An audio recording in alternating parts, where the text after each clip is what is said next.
انا اسفه جدا، لو ما عملتيش رز معمر على طريقه ايمان يبقى ما عملتيش رز معمر قبل كده. هقولك النهارده على اسرار وتريكات في التسويه في المكونات هتطلع معاكي الصينيه القمر دي بالوش الخطير ده. يلا بينا اقولك عملته ازاي بكل سهوله. لسه جايه من بره ومستعجله جدا، اسرع حاجه اعملها ايه؟ تعالوا نعمل شويه رز معمر ما حصلوش. ألذ رز معمر هتعملي معايا كيلو رز كده غسلته بسرعه. ساوي الرز كده في الصينيه، وتعملي ايه بقى عشان تعرفي ان مقدار الرز مظبوط في الصينيه؟ تحطي صبعك كده يا دوب يبقى مغطي عقله واحده، عقله صباع واحده كده كده، يبقى مقدار الرز مظبوط. هنزل بكوبايتين من الزبادي. الزبادي بتديله وش خطير يا جماعه، اللي ما جربوش بالزبادي جربوه بس الاول وبعدين احكموا. شويه قشطه بقى محترمين، وش اللبن، ما هو رز معمر يعني قشطه.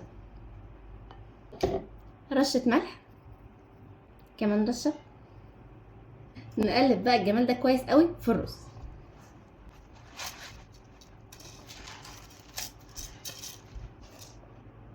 بالشكل ده. لو انتي مستعجله زيي سخني الحليب، لو حابه تنزلي بيه بارد براحتك، بس ده بيختصر وبينجز معايا في الوقت. دول 2 لتر من الحليب. بسم الله.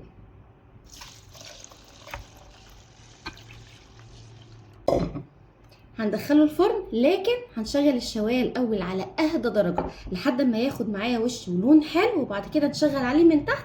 ولسه مكمله معاكم باقي الخطوات. يلا بينا على الفرن. اهم حاجه في تسويه الرز المعمر نفتح عليه الشوايه في البدايه.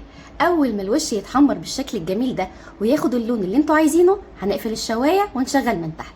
بالشكل ده هيطلع معاكي احلى رز معمر، واللبن مش هيفور ولا هيبهدلك الفرن. ألذ وأطعم رز معمر ممكن تعمليه. شايفه الوش جميل وقمر ازاي؟ مستحيل يطلع معاكي بالشكل ده غير لما تطبقي الخطوات اللي انا هقولك عليها. اخر بقى خطوه هنعملها ايه؟ بعد ما يطلع معاكي من الفرن هتعملي فيه فتحات بسيطه كده بالسكينه. سمنه بلدي بقى، رز معمر يعني سمنه بلدي. وتبداي تسقيه بقى كده سمنه بلدي بالشكل الجميل ده. طبعا هو سخن هيتشربها في ثواني.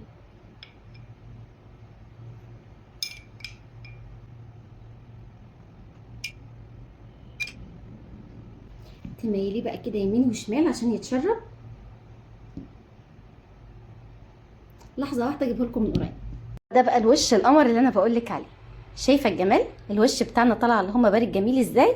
كل ده عشان فتحت عليه الشوايه في البدايه قبل ما افتح من تحت، وكمان بضيف السمنه في النهايه. هندخله الفرن بس 5 دقايق يا دوب يتشرب السمنه دي، وبكده يبقى الرز المعمر بتاعنا خلص. وده شكل الرز بتاعي في النهايه. يلا بينا نطلع قطع مع بعض. تورته يا اخواتي، ده مش رز معمر، دي تورته. شايفين الوش؟ شايفين القشطه حلوه وجميله ازاي؟ ده كمان لسه سخن. ايه رايكم؟